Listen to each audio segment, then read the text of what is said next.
Salut à toutes et à tous et bienvenue donc pour ce résumé du Grand Prix d'Australie, équipe par équipe. Et à la fin de la vidéo, donc, je donnerai mon petit top 3 et les 3 plus gros flops du Grand Prix. Alors on commence tout de suite donc par l'équipe Marussia.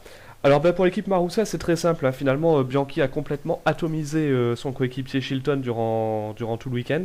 Il a terminé devant lui en qualification de 7 dixièmes. Il a fait 3 arrêts comme son coéquipier, mais il termine en course 15e et un tour devant tout de même. Donc il n'y a pas photo. Bianchi 1, Chilton 0. Caterham. Donc ensuite la Caterham, bon, c'est une équipe qui est un petit peu déçue hein, en qualification. Hein, 21e pour Vandergaard et 22e donc pour Pic. Pic qui termine tout de même à 1 seconde 1 derrière son coéquipier en qualification. Ils n'ont pas passé à Q1 évidemment. En ce qui concerne leur nombre d'arrêts, Vandergaard a fait 3 arrêts tandis que Pic en a fait 2. Mais pour autant, Pic termine 1 minute devant son coéquipier en course, à la 16e place, tandis que Vandergaard termine à la dernière et 18e place. Donc pour moi, il n'y a pas photo non plus. Pic 1, Vandergaard 0. Pour les Toro Rosso maintenant. Donc là, Vergne et Ricciardo ont... Alors Vergne était en Q2, Ricciardo aussi. 13e place pour Vergne, 14e sur la grille pour Ricciardo. Il y avait 2 dixièmes, à peu près 3 dixièmes d'écart entre les deux. Ricciardo abandonné en course, il était 11e. Et Vergne, lui, il a fait 3 arrêts. Alors Vergne, c'est une bonne surprise finalement en course. Il a fait 3 arrêts, il a longtemps été capable d'être dans les points. D'ailleurs, dans le dernier tour, il était dans les points, avant de se faire dépasser et par Grosjean et par Perez. Donc il termine 12e. Mais il gagne tout de même l'ascendant psychologique sur son coéquipier Ricciardo sur cette course-là. Donc Vergne 1, Ricciardo 0. La Williams, franchement la Williams cette année, pour ce Grand Prix, cette année effectivement, m'a pas du tout convaincu. En qualification, Maldonado passe pas le piège de la première, hein, il reste en Q1 17e, il abandonne, il était 16e seulement. Et Bottas lui il était en Q2, 16e position, il termine la course en 14e position derrière l'autre rookie Gutiérrez. Bon, finalement, du coup, Bottas, qui a dominé légèrement son coéquipier en qualification et du coup en course, remporte le duel. 1 Bottas, Maldonado 0. Force India. Alors Force India, franchement, ça a été une des belles surprises de ce Grand Prix, avec notamment un Adrian Sutil pour son retour, qui a vraiment fait des très belles choses. Il a terminé en Q2, 12e position, quand son coéquipier était en Q3, 9e. Il a fait 2 arrêts comme son coéquipier Di Resta, mais Sutil a mené la course pendant quelques tours. Il a été dans le rythme de Vettel, Alonso, Massa, devant et derrière eux pendant quelques tours aussi. Simplement, c'est la stratégie qui a bugué. Il était parti donc en médium, il a changé une première fois pour des médiums, et par contre, quand il a changé la deuxième fois pour des super tendres, là, ça a complètement ruiné sa course, puisqu'il s'est fait passer coup sur coup par tous les pilotes. Par Hamilton et par Weber également. Donc pour Sutil, finalement, il termine 6ème, il termine 3 secondes devant son coéquipier en course, puisque Di Resta lui termine 8ème, une place derrière. Mais Di Resta, lui, il partait donc 9ème, il a gagné une place durant toute la course, mais il a fait une course beaucoup plus stable. Di Resta, il est resté aux alentours de la 7ème, 8ème place pendant pratiquement toute la course. Mais quoi qu'il en soit, les deux Force India ramènent des beaux points. Et Sutil, pour moi, a vraiment été un des animateurs du jour. Rien à dire de plus dessus.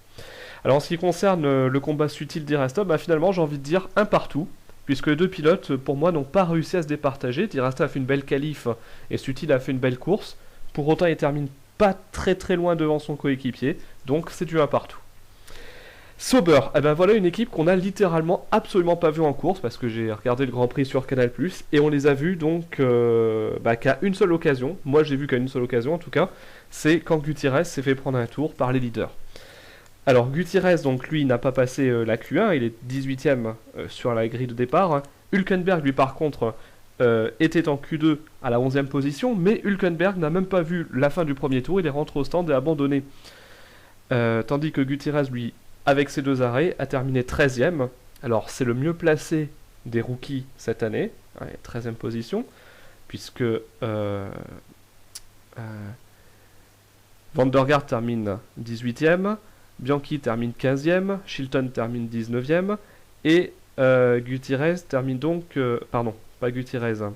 Bottas termine 14ème. Donc effectivement, Gutiérrez a fait le boulot, il a ramené la voiture, mais on attendait quand même mieux de la Sauber. Mais Il remporte tout de même son combat contre Hülkenberg sur cette course-là. 1-0 pour Gutiérrez. Mercedes maintenant. Alors la Mercedes a énormément, en qualification, montre qu'elle est rapide sur un tour chronométré, puisque Rosberg et Hamilton ont tous les deux été en Q3. Troisième temps pour Hamilton, sixième pour Rosberg. Rosberg abandonne, il était troisième, il était sur sa stratégie à 2 arrêts. Hamilton a fait une stratégie à 3 arrêts. Rosberg aurait raisonnablement pu terminer à la 5e ou 6e place du Grand Prix, s'il avait fini. Mais il a abandonné sur un problème mécanique. Hamilton, quant à lui, donc il est allé au bout de la course, il a terminé en 5e position, ce qui est pas si mal que ça compte tenu de la course pour les Mercedes, mais on reste un petit peu sur la fin. Et quoi qu'il en soit, Hamilton a tout de même remporté son duel face à Rosberg. Hamilton 1, Rosberg 0. Lotus maintenant. Alors Lotus, il y a eu 2 fortunes différentes. Il y a un pilote qui a très très bien marché, et le deuxième qui a très très mal marché. Alors celui qui a bien marché, c'est Raikkonen, il a gagné la course, en plus il s'adjuge le meilleur tour en course. Il est parti de la 7ème position en Q3. Il y avait 2 dixièmes d'écart entre les deux coéquipiers sur la grille, entre Raikkonen 7ème et Grosjean 8ème. Mais à la différence donc de Raikkonen, Grosjean lui a complètement loupé son envol. Il a été dans le ventre mou du classement. Il termine 10ème après s'être fait quand même menacé par un Vergne et par un Pérez. Et il termine, tenez-vous bien, à 1 minute 22 derrière le leader qui est son coéquipier Raikkonen. Donc pour moi, il n'y a pas photo là-dessus. Donc Raikkonen 1, Grosjean 0. Et pour revenir à Raikkonen, lui, il a exactement fait la même tactique que Sutil, sauf qu'elle a bien marché. Il l'a fait dans le sens inverse, il est parti en super tendre. Il est passé une première fois en médium et une deuxième fois en médium. Et grâce à ces 2 arrêts, donc il a retardé le plus possible son premier arrêt, pardon. Et du coup, il s'est retrouvé dans le même wagon que les leaders, et même devant les leaders. Et il a conservé la tête jusqu'à la fin. Donc très très belle course de Raikkonen, encore une fois, qui prouve bien qu'il peut remporter éventuellement le championnat du monde si la voiture se comporte bien. McLaren. Alors McLaren, c'est la déception de ce week-end. Que ce soit Perez ou Button, ils n'ont jamais été en mesure d'affronter les meilleurs.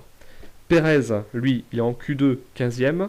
Button, en Q3, 10e. Ils ont fait tous les deux 3 arrêts. Et là où ça devient assez drôle, c'est que finalement Perez termine 11e du Grand Prix hors des points, mais seulement à 1 seconde 7 de son coéquipier Button. Button, lui, termine 9e. Grosjean étant intercalé entre les deux. Perez était un peu plus rapide que Button, mais encore une fois, je veux dire, Button est en Q3, marque des points. Perez, non. Donc pour moi, Button 1, Perez 0, mais ça c'était logique. Ferrari ensuite. Alors Ferrari, franchement, Ferrari au Grand Prix d'Australie, je ne l'attendais pas à ce niveau-là, elle a très très très bien marché. On a vu Massa devancer son coéquipier en qualification, donc 4ème et 5ème pour Massa et Alonso, donc en Q3, mais seulement pour 3 millièmes, c'est-à-dire que Massa est aussi rapide qu'Alonso sur un tour rapide. Et Massa aurait pu terminer sur le podium, donc en 3ème position, voire 2ème position, si Ferrari avait eu la bonne idée donc de ne pas l'arrêter 2 tours après Alonso lors de sa 2ème salve de ravitaillement. Parce que Massa était devant Alonso, alors est-ce que c'est pour laisser passer Alonso plus facilement? Quoi qu'il en soit, effectivement, donc Massa a perdu le podium sur sa 2ème salve d'arrêt ravitaillement. Alors Alonso termine 2ème de la course, à 21 secondes devant son coéquipier Massa. Voilà. Ensuite, donc, dernière équipe. Alors oui, j'ai oublié de dire, effectivement, 1 pour Ferrari, 0 pour Massa, évidemment. Mais Massa nous a montré des belles choses. Et Red Bull ensuite. Alors Red Bull, les 2 Red Bull étaient en première ligne, Vettel devant Weber, pour 4 dixièmes, donc tous les deux en Q3. Ils ont fait la même stratégie à 3 arrêts, il y a simplement une grosse différence. Comme les Lotus, Vettel a pris un envol parfait, Weber a pris un envol pourri. Il a pris un envol pourri, si bien qu'au premier tour, il pointait au 7e ou 8e rang. Et du coup, il a dû se battre pendant toute la course dans le ventre mou du classement. A noter tout de même que Weber termine la course en 6e position. J'ai envie de dire, entre guillemets, seulement à 24 secondes de son coéquipier Vettel, qui lui a quasiment fait toute la course dans le train de tête. Mais à la fin, Vettel, il économisait ses pneus pour assurer la 3e position. Il monte donc sur la 3e marche du podium. Weber, faut saluer quand même sa belle performance en fin de course, où il a remonté quelques voitures quand même. Et du coup, il n'y a pas photo, comme d'habitude, Vettel 1, Weber 0. A savoir que la meilleure remontée donc, est à mettre au crédit de Raikkonen, puisqu'il est parti de la 7ème place et qu'il a terminé premier. Et également Charles Pic, puisque Charles Pic il partait dernier, mais il a terminé 16e. Donc ils ont tous les deux remonté de 6 places, et ça peut être pas mal à être souligné. Et donc maintenant on va passer tout de suite au top et au flop.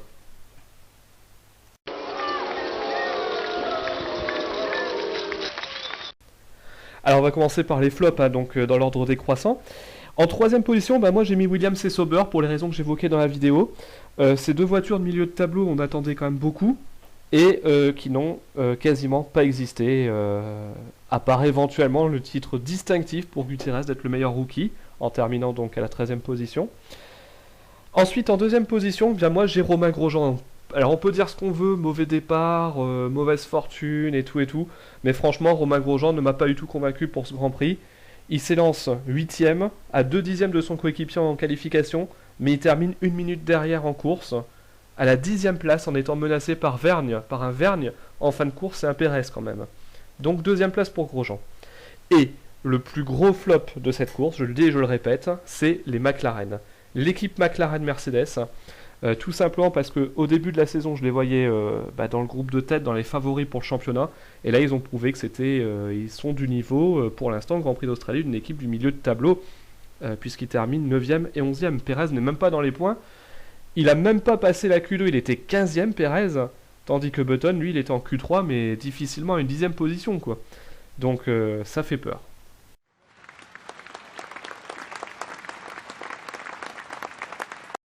Et enfin, pour les tops, alors en troisième position, j'ai mis Sutil. Alors, je dois vous avouer que ma troisième place a été longuement disputée avec Bianchi, puisque Bianchi a fait une course parfaite, hein, j'ai envie de dire, pour la Marussia. Mais Sutil, faut quand même bien préciser que c'est son retour en Formule 1, dans une équipe qu'il a toujours soutenue. Et si un Sutil est capable de faire une course comme ça sur du sec, en Malaisie sous la pluie, moi je pense qu'il a une bonne carte à jouer. Sutil a été un pilote avec une stratégie décalée, c'est-à-dire il est parti avec des pneus médiums. Il a ravitaillé en même temps que le deuxième arrêt donc de Vettel, Massa et Alonso qui étaient sur 3 arrêts, tandis que lui était sur un seul arrêt, ce qui lui a permis donc de prendre la tête de la course quand tout le monde s'arrêtait, et ensuite de rester au contact des leaders une fois qu'ils s'arrêtaient en même temps que les autres qui effectuaient leurs deuxièmes arrêts. Sutil, à un moment, était en mesure, parfaitement, en pneu médium en tout cas, de suivre le rythme de Vettel, Alonso et Massa pour une force. C'est quand même pas rien pour le premier Grand Prix de la saison, il a montré des belles choses. Et du coup, c'est ce qui lui vaut son top 3. En deuxième position, j'ai mis la Ferrari. La Ferrari, tout simplement, pour les raisons que j'évoquais tout à l'heure également. Massa et Alonso sont dans le coup, même Massa. Peut-être un petit bémol. Massa aurait, en début de course, je sais ce que vous allez me dire, hein, quand Vettel était parti devant Massa et Alonso talonnait Massa au début. Il aurait peut-être dû laisser passer Alonso. Peut-être qu'Alonso aurait été plus rapide et plus incisif pour dépasser directement Vettel. Après c'est la course, on a vu au fur et à mesure des tours en début de course que Massa tenait le rythme de Vettel et d'Alonso, donc finalement pourquoi lui priver d'une deuxième place à ce moment-là. Massa a fait une très bonne qualification devant Alonso, termine 4ème malgré tout, mais c'est tout de même des gros points, sans cette petite erreur de Ferrari en termes de stratégie pour lui. Et Alonso il a fait la course parfaite, il s'est lancé 5ème, 3ème au premier virage, il a su gérer, dans les stands il est repassé devant Vettel, ce qui lui vaut cette deuxième position. Bravo en tout cas au gars de Ferrari. Et enfin, en numéro 1, le top de ce Grand Prix, inutile de vous le dire, c'est Kimi Raikkonen. La Lotus, on pensait qu'elle était bien née cette année, peut-être un petit peu mieux que l'an passé. Ils ont fait beaucoup d'essais intersaison. La plupart des concurrents disaient que Lotus serait une bonne voiture. Alors, en qualification, Raikkonen, il était 7ème, hein, il n'était pas si bien que ça. Mais on a vu qu'en course, déjà, il a pris un très bon départ, il a été incisif, hein, et même si la Lotus n'est pas forcément bonne en qualification, on s'aperçoit grâce à Kimi Raikkonen qu'elle est très très bonne pour la course, un petit peu comme pour les Ferrari. Et Raikkonen, donc, il a fait un petit peu la même stratégie, il a même fait la même stratégie que Sutil, c'est-à-dire il a retardé au maximum son arrêt, de façon à prendre la tête largement et à repartir donc devant les leaders et à ne plus quitter sa première position. C'est très bien joué, il a très bien géré ses pneus, c'est un très bon pilote, donc pour moi Raikkonen mérite toute mon admiration sur ce Grand Prix. Voilà, et bien écoutez, je vous remercie d'avoir regardé ma vidéo, je vous souhaite donc une bonne journée, je vous dis à la semaine prochaine pour le Grand Prix de Malaisie.